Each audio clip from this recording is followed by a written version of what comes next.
নমস্কার, আমি চৈতি। আজ আপনাদের শোনাবো আশাপূর্ণা দেবীর লেখা গল্প মেকি টাকা। আর্থিক আনুকূল্যের জোরে সংসারে অনেক দুর্গম রাস্তায় নাকি সুগম হইয়া দাঁড়ায়। ভগবানের কথা বলতে পারি না, তবে মানুষ মানুষের জন্য বসিয়া বসিয়া যত কিছু বাধা সংকট করিয়া রাখিয়াছে ও রাখিতেছে, তাহার অমোঘ ঔষধ বোধ করি রজত চক্র। বস্তুত জিনিসটার এমনই মোহ যে উহার সাড়া পাইলেই বাধা আপনি সরিয়া দাঁড়াইয়া সসম্ভ্রমে পথ ছাড়িয়া দেয়। বড়লোক জামাইয়ের দুঃসাহসিক আবদারটা হেমাঙ্গিনী গিলিতে না পারুন ফেলিতে পারিলেন না। শৌখিন জামাই, বিলাতি মেজাজের জামাই, সকলের উপর বড় চাকরে জামাই, তাহার অনুরোধ অসঙ্গত হইলেও উপেক্ষা করা কঠিন বই কি। তাছাড়া যথার্থ হিসাবে এমন আর অসঙ্গত কি? এখনকার তো সকল ঘরে ঘরেই এসব ফ্যাশন ঢুকিয়াছে।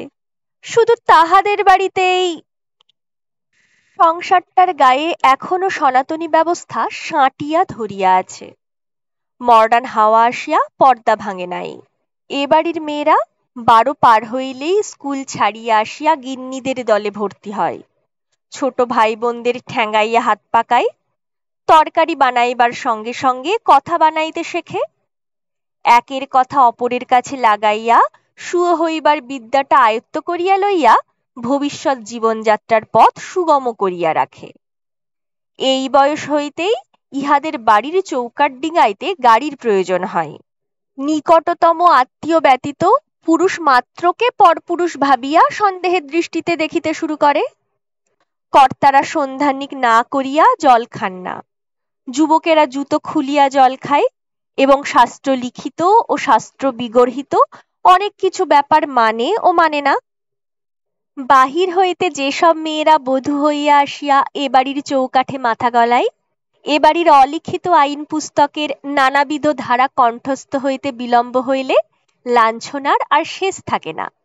তাহাদের অবশ্য পতিদেবতাদিগের মাতৃভক্তি এবং মাতৃদেবীদের শাসন শক্তির প্রবল তাড়নায় বন্ধুদের ঢিঠ হইতে বড় বেশি বিলম্ব হয় না। কিন্তু সে কথা যাক। এই বনেদি আবহাওয়ার মাঝখানে ব্যাপারটা একটু খাপছাড়া হইলেও হেমাঙ্গিনী মুখ ফুটিয়া আপত্তি করিতে পারেন নাই বড় মানুষ জামাতার আকস্মিক প্রস্তাবে। অতঃপর চারুশশী, কনকলতা, উমারানী, নির্মলাবালা, মেজগিন্নি, ছোট ঠাকুরঝির দল সকলেই একে একে মুখ চাওয়াচাই করিয়া অবশেষে ঘাড় কাত করিলেন। আড়ালে অবশ্য স্বজাতি সুলভ ভঙ্গিমায় পরস্পরের গা টিপিয়া নিজ অভিমত ব্যক্ত করিলেন যে এসব ফ্যাশনে সায় দিতে তাহাদের আন্তরিক অনিচ্ছা ছিল। শুধু বড় গিন্নির অসন্তোষের ভয়েই তাহার আদরের জামাই। কর্তারা সমাচারটা পাইলেন নিজ নিজ এলাকায় নিজস্ব সংবাদদাত্রীর মুখে। কেহ একটা বলিয়াই ক্ষান্ত হইলেন, কেহ একটি সুচিন্তিত তাই তোর পিছনে লম্বা ড্যাশ টানিয়া দিয়া গড়গড়ায় মনোনিবেশ করিলেন। অতএব বিল পাশ হইয়া গেল। শ্যালকের বিবাহে সস্ত্রীক নিমন্ত্রণ রক্ষা করতে আসিয়া শীতাংশু প্রস্তাব করিয়া বসিয়াছে উৎসব উপলক্ষে যে তরুণী বাহিনী জড়ো হইয়াছে তাহাদের লইয়া বোটানিক্যাল গার্ডেনে যাইবে পিকনিক করিতে। ছুটির যে বাড়তি দিনটা হাতে রহিয়াছে, বৃথা অপচয় হয় কেন? বিলাতি মেজাজের লোক, তাকিয়ার আশ্রয়ে একটা অলস দুপুর কাটাইয়া দেওয়াকে ইহারা অপরাধের সামিল মনে করে। সময়কে নিংড়াইয়া যতটুকু সুখ আদায় করিয়া লইয়া যায় মন্দ কি?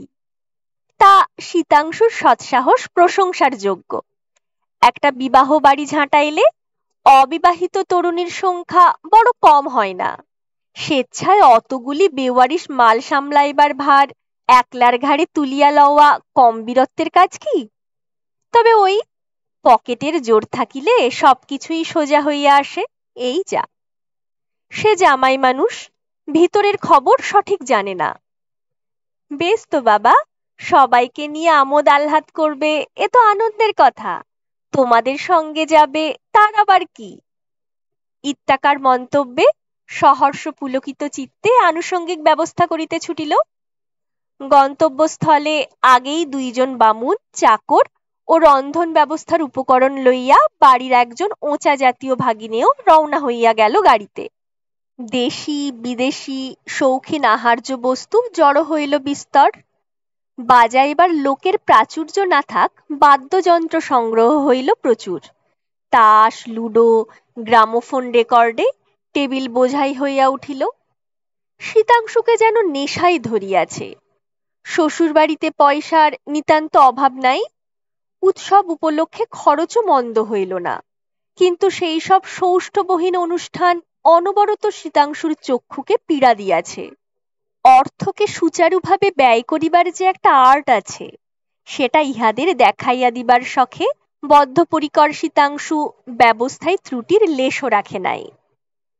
দেখাইয়া দিবার ঝোঁকে মানুষ অনেক সময় পকেটের পানে তাকাইয়া দেখে না, সে জায়গায় ডিজাইন পছন্দ করিয়া ডজন খানেক ঢাকাই শাড়ি কিনিয়া আনা শীতাংশুর পক্ষে এমন আর কি কঠিন। স্কুল ছাড়ার সঙ্গে সঙ্গে মেয়েদের জুতার পাট প্রায় উঠিয়া গিয়াছে, কাজেই শাড়ির রঙে ম্যাচ করিয়া জোড়া কতক মাঝারি দামের শৌখিন স্লিপার আনারও প্রয়োজন ছিল বই কি। তরুণী শ্যালি দিবার তো সম্পর্ক।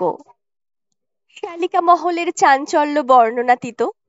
অভিভূত শাশুড়িবর্গ গালে হাত দিয়া জামাতার সৌজন্যকে ধন্য ধন্য করিতেছেন। মোটের মাথায় সবই প্রস্তুত, খানচারেক ট্যাক্সি ডাকিতে যা দেরি। এমনই সঙ্গীন মুহূর্তে বাড়ির যে কন্যাটি জামাতার নিজস্ব সম্পত্তি, অথবা জামাতাটি যে কন্যার খাস্তালুক, তিনি বাঁকিয়া বসিলেন। নবদুর্গা যাইবে না, নবদুর্গার মাথা ধরিয়াছে। সংবাদ পাওয়া মাত্র হেমাঙ্গিনী হাতের কাজ ফেলিয়া ছুটিয়া আসিলেন। নবদুর্গার মাথা ধরা ব্যাপারটা সোজা নয়। এ তো বিধবা মেয়ে জয়দুর্গার মতো ফেলনা মাথা নয়, যে কাঁধের উপর হইতে খসিয়া পড়িলেও দৃক্পাত করিবার অবসর হইয়া উঠে না। যে মেয়ে 2 দিন পূর্বে মূল্যবান জড়োয়া নেকলেস সহযোগে ভাতৃজায়ার মুখ দেখিয়াছে, তাহার মহামূল্য মাথাটা হঠাৎ ধরিয়া বসিবার সাহস কাহার হইল? ভাবিয়া ভাবিয়া শীতের দিনে ঘামিয়া উঠিলেন হেমাঙ্গিনী। হেমাঙ্গিনীর পিছনে আসিল জয়দুর্গা, উনানে বাতাস পাড়িবার পাখাখানাই হাতে লইয়া। তাহারও পিছনে মরি বাঁচি অবস্থায় ছুটিয়া আসিলেন মাসি দিনতারিণী, জলের ঘটি হাতে।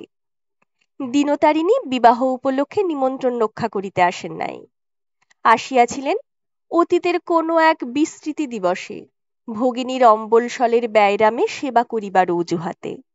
আজও নড়েন নাই।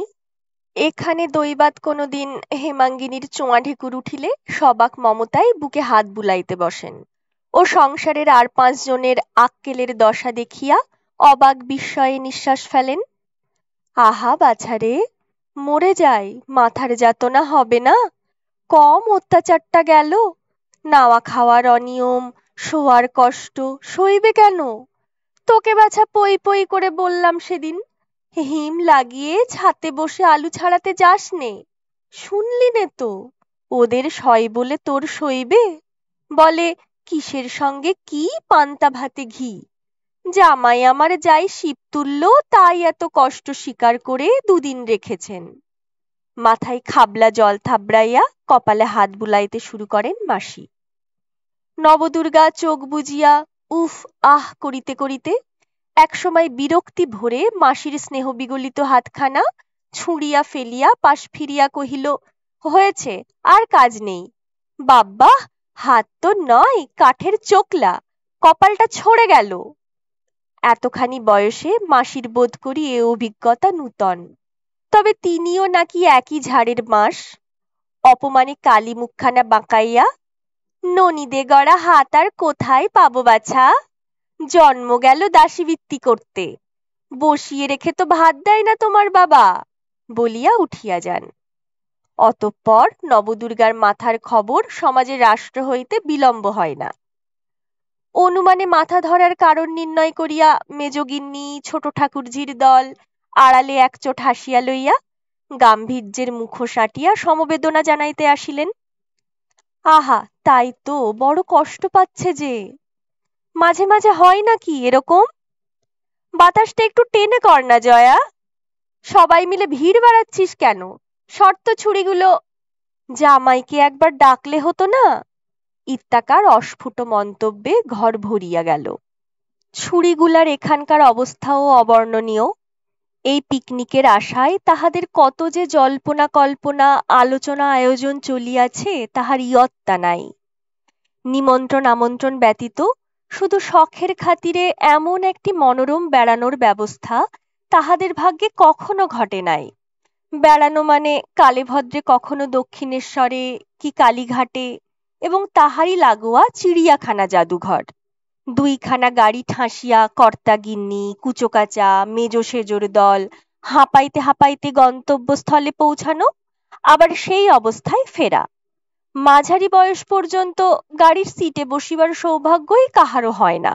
বড়দের হাঁটুর উপর আধ বসা আধ দাঁড়ানো ভঙ্গিতে কোনো মতে পৌঁছানো, আর নামিয়াই ছেলে বহা, এই পর্যন্ত তো অভিজ্ঞতা। যে অভূতপূর্ব সুর তাহাদের মনকে রঙিন ও কল্পনাকে উদ্দাম করিয়া তুলিতেছিল, তাহার মাঝখানে মেজদির মাথা ধরাটা কি এক বিরাট ছন্দপতন। মাথা ধরার নিশ্চয়তা সম্বন্ধে যথেষ্ট সন্দেহ থাকিলেও যাওয়ার অনিশ্চয়তা সম্বন্ধে কাহারও আর সন্দেহ থাকিল না। গত কয়েকদিন ধরিয়া নবদুর্গা শীতাংশুর জ্বলন্ত পত্নী প্রেমের যে ভুরি ভুরি উদাহরণে ইহাদের স্তব্ধ ও মুগ্ধ করিয়া রাখিয়াছে, তাহা জানার পর এটুকু সহজেই অনুমান করা যায়, সেই আদরিণী পত্নীর এই দারুণ যন্ত্রণা দর্শনে শীতাংশুর বিশ্বভুবন বিস্বাদ হইয়া যাইতে বিলম্ব হইবে না। রাঙা মুখ আরো রাঙ্গিলে যে কতদূর ভীতিপ্রদ হইয়া উঠে, সেরকম রাঙা মুখ যে দেখিয়াছে সেই বোঝে। তাই যন্ত্রণা কাতরোক্তির মাঝখানে একসময় উঠিয়া বসিয়া এলো চুল জড়াইতে জড়াইতে নবদুর্গা যখন ঈষৎ সানুনাসিক স্বরে কহিল, বাবারে বাবা, একটা মানুষ মরছে আর সবাই মিলে দাঁড়িয়ে মজা দেখছে। স্মেলিং সল্ট, চুলোই যাক, একটা ওডিকোলনও কি ছাই বাড়িতে নেই? তখন যেন একটা হুলুস্থুল পড়িয়া গেল। ওডিকোলন নাই?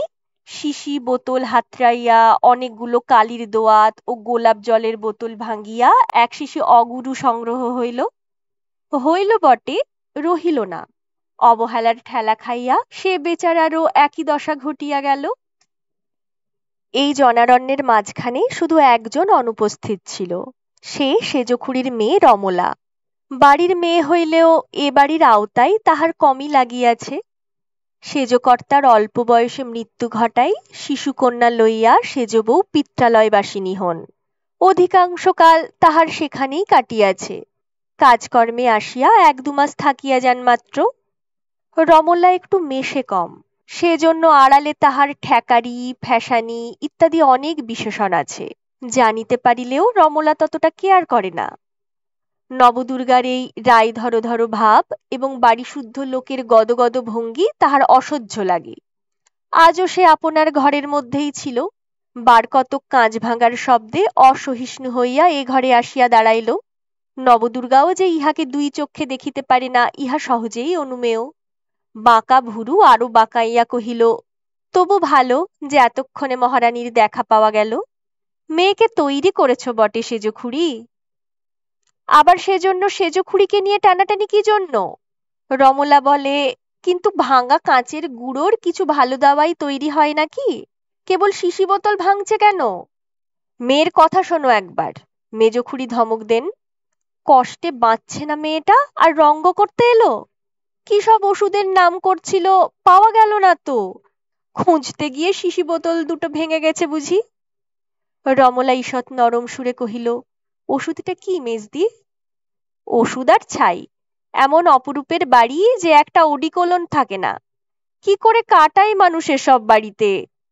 তার কারণ বাড়িটায় মাথা ধরার চাষ কম, কিন্তু তোমার যখন রয়েছে তখন সঙ্গে 2-4 শিশি রাখা উচিত। থাকবে না কেন? দেয় কে? দাও না চাবি, বের করে আনছি। কোনটাই আছে? কি জানি, সুটকেসে না অ্যাটাচি কেসটায়। আসবার সময় উনিই এনেছিলেন গুছিয়ে। শ্রান্তভাবে বালিশে মাথাটা ফেলিয়া দেয় নবদুর্গা। এতগুলো কথা কহিয়া বেচারা পরিশ্রান্ত হইয়া পড়িয়াছে বই কি। ওহ, তাহলে উনির খোঁজটাই আগে করা দরকার। মুখ টিপিয়া হাসিয়া বাহির হইয়া যায় রমলা। সত্যি মেজবউ, মেয়ে তোমার ভালো হচ্ছে না। কুটুস কামড় না দিয়ে কথা কয় না। বলিয়া মেজগিন্নি বড়জার কাছ ঘেঁষিয়া বসেন। এদিকে অতি বিলম্বে অসহিষ্ণু শীতাংশু একটা ছেলের সাহায্যে বাড়ির ভিতরের খবর আনাইয়া মাথায় হাত দিয়া পড়িয়াছে। নবদুর্গার মাথা ধরা তাহার চেনা জিনিস। ব্রহ্মা বিষ্ণু মহেশ্বর আসিলেও আর তাহাকে বাড়ির বার করিতে পারিবেন না। এ খবর শীতাংশুর চাইতে বেশি কে জানে? হাই, স্ত্রী হইয়া নবদুর্গা যে তাহার সঙ্গে এতটা শত্রুতা সাধিবে কে জানিত?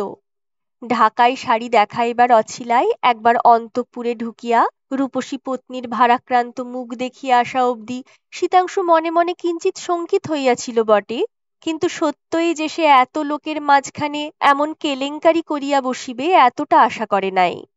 হ্যাঁ, অস্বীকার করে না শীতাংশু, বাড়াবাড়ি একটু হইয়া গিয়াছে, কিন্তু তাহাতে নবদুর্গার মান বাড়িয়াছে বই কমিয়া যায় নাই তো।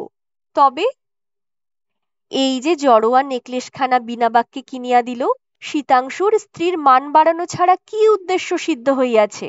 আর কিছু নয়, সেই মেয়েলি হিংসা। এক বস্তা গরদের শাড়ি আনিয়া শাশুড়ি ঠাকুরানীদের পাদপদ্মে নিবেদন করুক শীতাংশু, স্বামী গর্বে ডগমগ নবদুর্গা আহ্লাদে আটখানা হইয়া ফাটিয়া বেড়াইবে।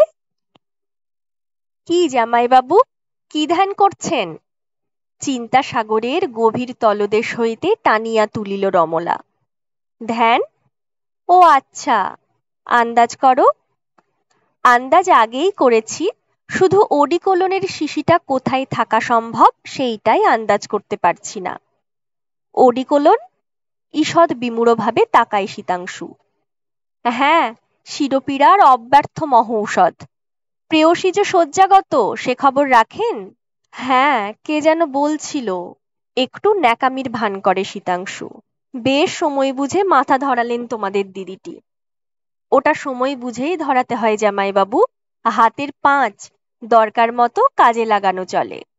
কথাটার অন্তরে নিহিত অর্থ বোধগম্য হইলেও শীতাংশু উত্তর দেবার চেষ্টা করিল না। বেলা বাড়িয়া উঠিতেছে, কতকগুলা জিনিসপত্র লইয়া উজবুক হরিধন কি না জানি করিত এতক্ষণ। অনর্থক কতকগুলা টাকার ঘণ্ট। ইঞ্জিনিয়ার সাহেবের হাত পা ছুঁড়িয়া কাঁদিতে ইচ্ছা হয়। যাওয়ার কি হয় বলো তো রমলা? যাওয়া হয় না।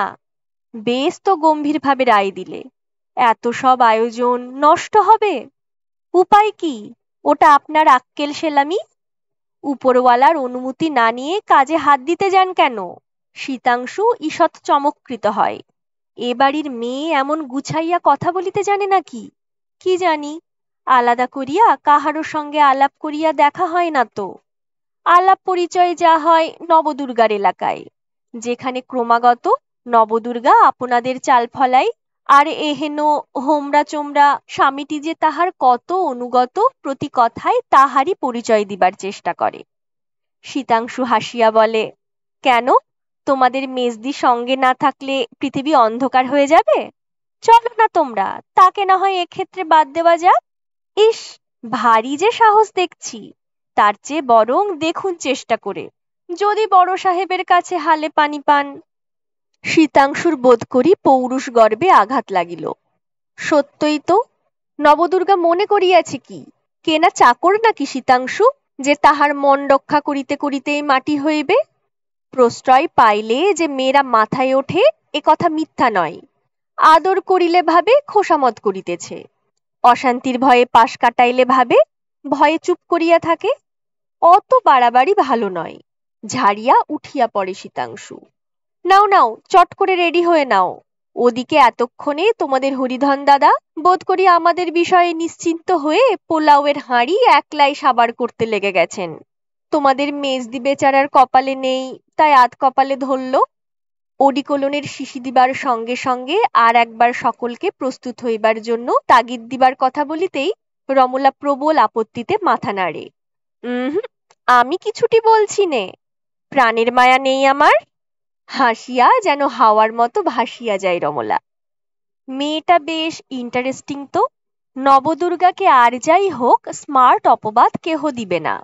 সে হাই কলার ব্লাউজ পরিবে, অথচ আঁচলে বাদলরাম মার্কা কৌটাটি বাঁধিতে ছাড়িবে না। নবদুর্গাকে বাদ দিয়াও যাত্রার আয়োজন চলিতেছে, কথাটা অন্তঃপুরে প্রচার হইল। এবার মাথায় হাত দিয়া বসিবার পালা গিন্নিদের। জামাই বলে কি, এত বড় বিদ্বান, এত বড় চাকরে, আর সাংসারিক জ্ঞানের এত অভাব! বয়স্থা মেয়েদের যে পাঠাইতে রাজি হয়েছিলেন তাহারা সে কেবল বডিগার্ড নবদুর্গা সঙ্গে থাকিবে বলিয়াই না। তাছাড়া একেই তো মেয়ে কিসের অসন্তোষে অনুরাগে তনু ছাড়িয়া শয্যাশ্রয় করিয়া পড়িয়াছে কে জানে, তার উপর এত দূর অপমান! না বাবা, মনসার ঘরে ধুনার ধোঁয়া দেবার স্বাদ কাহারও নাই। আর কর্তারা শুনিলেই বা মত দিবেন কেন? অতঃপর বাড়ি শুদ্ধ মেয়েরই মুহূর্তের মধ্যে পেট ব্যথা, মাথা ধরা, গা বমি বমি, জ্বর ভাব ইত্যাদি বিভিন্ন রোগের সৃষ্টি হইয়া গেল। কাজেই যাওয়া চলে কেমন করিয়া? জামাতার কাছে আসিয়া ক্ষোভ প্রকাশ করিলেন হেমাঙ্গিনী। দেখেছ বাবা, আশ্চর্যি! যাবে বলে সব কত আমোদ, তুমিও পয়সার বৃষ্টি করলে। দিন বুঝে একধার থেকে সব শরীর খারাপ। বিয়ে বাড়ির অনিয়মেই এইটি হলো আর কি। আর সবাইয়ের যা হোক তা হোক, নবু তো আমার মাথা তুলতে পারছে না মোটে। ও কি রমলি, তুই তুই কোথাও যাচ্ছিস নাকি? আমার তো মাথা ঘোরা, পেট ব্যথা, কান কটকট কিছুই করেনি জ্যাঠাইমা, যাব না কেন? কানু, ভানু, রাখাল, খোকন, জাপানি, টিনে পটলা, খেদু, চল সবাই মিলে স্টিমারে করে চড়ুই ভাতি করে আসি। জ্যাঠাইমা ও তস্য জামাতা স্তম্ভিত বিস্ময়ে চাহিয়া দেখিলেন ইতিমধ্যে বাড়ি শুদ্ধ কুচো ছেলে মেয়েদের দিব্য ভদ্রলোক সাজাইয়া যাইবার জন্য প্রস্তুত হইয়া দাঁড়াইয়াছে রমলা। চক্ষুলজ্জা জিনিসটা এমনই মারাত্মক যে যখন আপনার চুল আপনি টানিয়া ছিঁড়িতে ইচ্ছা জাগে, তখন সহর্ষ পুলক জ্ঞাপন করিয়া শ্যালক বটুতের হাত ধরিয়া সযত্নে আর সাবধানে গাড়িতে তুলিয়া লইতে হয়।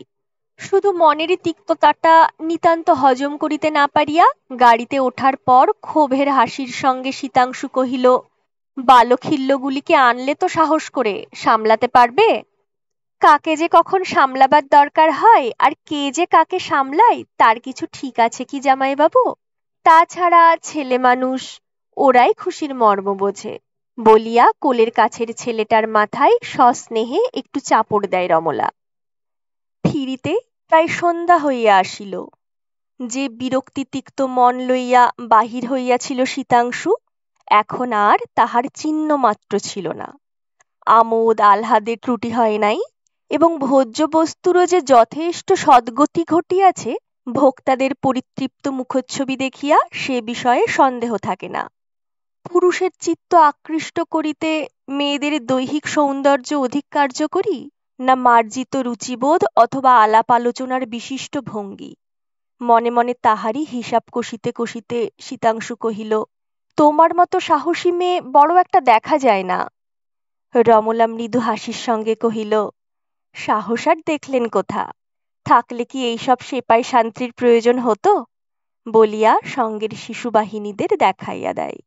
তবু যেভাবে দুঃসাহস দেখিয়ে চলে এসেছ, বাড়ি ঢুকে এখন কিরকম অভ্যর্থনা জুটবে আন্দাজ করতে চেষ্টা করছি। সে চেষ্টা পরে করবেন, এখন উপরওয়ালার কাছে কি রিপোর্ট দেবেন তারই খসড়া করুন মনে মনে। রিপোর্ট আবার কিসের? ঈষৎ রুক্ষস্বরে প্রশ্ন করে শীতাংশু। পত্নী ভীতি ও পত্নী প্রীতি দুইটাই ফিকা মারিয়া গেল নাকি শীতাংশুর? রিপোর্ট সারাদিনের এই পথ ঘাট মাঠ বাগান সমস্তই মেজদি বিহনে কি তেতো লেগেছে তার একটা হিসেব দেখাতে হবে তো। তোমার কথাগুলো সাংঘাতিক আর আচরণটা অবদ্ধ। কেনই যে এরকম ভাবে এলে আর কেনই যে সব কথাই ঠুকছ তা জানি না। যদি জানতেই চান তো সত্যি কথা খুলে বলি। অপেক্ষাকৃত গম্ভীর স্বরে রমলা বলে, মেজদির মুখে অহরহ এক স্বর্ণমুদ্রার গল্প শুনে শুনে ভারী লোভ জন্মেছিল। দুর্বুদ্ধি জাগলো, ভাবলাম দেখি না একবার নেড়ে চেড়ে।